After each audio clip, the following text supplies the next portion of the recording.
చూస్తున్నాం. పట్టణంలో శాంతి భద్రతలే లక్ష్యంగా పోలీస్ విధులు ఉంటాయి. ఎలాంటి అవాంఛనీయ సంఘటనలు జరిగినా ఉపేక్షించబోము అని స్పష్టం చేసిన ఎమ్మిగనూరు పట్టణ సర్కిల్ ఇన్స్పెక్టర్ సుదర్శన్ రెడ్డి. వినాయక చవితి పండుగను ప్రజలు శాంతియుతంగా నిర్వహించుకోవాలి. రెచ్చగొట్టే వ్యాఖ్యలు చేసి ప్రశాంతతకు భంగం కలిగిస్తే పోలీస్ చర్యలు కఠినంగా ఉంటాయి.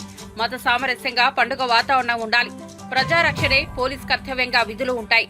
చట్టాన్ని ఉల్లంఘిస్తే కఠిన వైఖరి అవలంబిస్తామని ఎమ్మిగనూరు పట్టణ సర్కిల్ ఇన్స్పెక్టర్ సుదర్శన్ రెడ్డి స్పష్టం.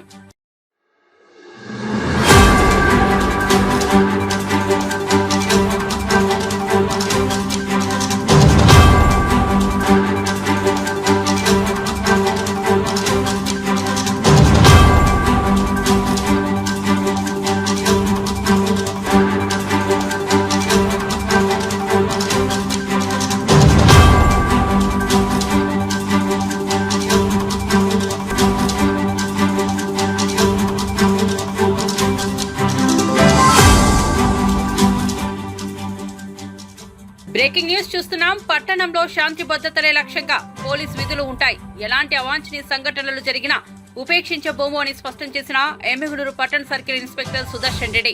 వినాయక చవితి పండుగను ప్రజలు శాంతియుతంగా నిర్వహించుకోవాలి. రెచ్చగొట్టే వ్యాఖ్యలు చేసి ప్రశాంతతకు భంగం కలిగిస్తే పోలీస్ చర్యలు కఠినంగా ఉంటాయి. మత సామరస్యంగా పండుగ వాతావరణం ఉండాలి. ప్రజారక్షణే పోలీస్ కర్తవ్యంగా విధులు ఉంటాయి. చట్టాన్ని ఉల్లంఘిస్తే కఠిన వైఖరి అవలంబిస్తామని ఎమ్మిగనూరు పట్టణ సర్కిల్ ఇన్స్పెక్టర్ సుదర్శన్ రెడ్డి స్పష్టం.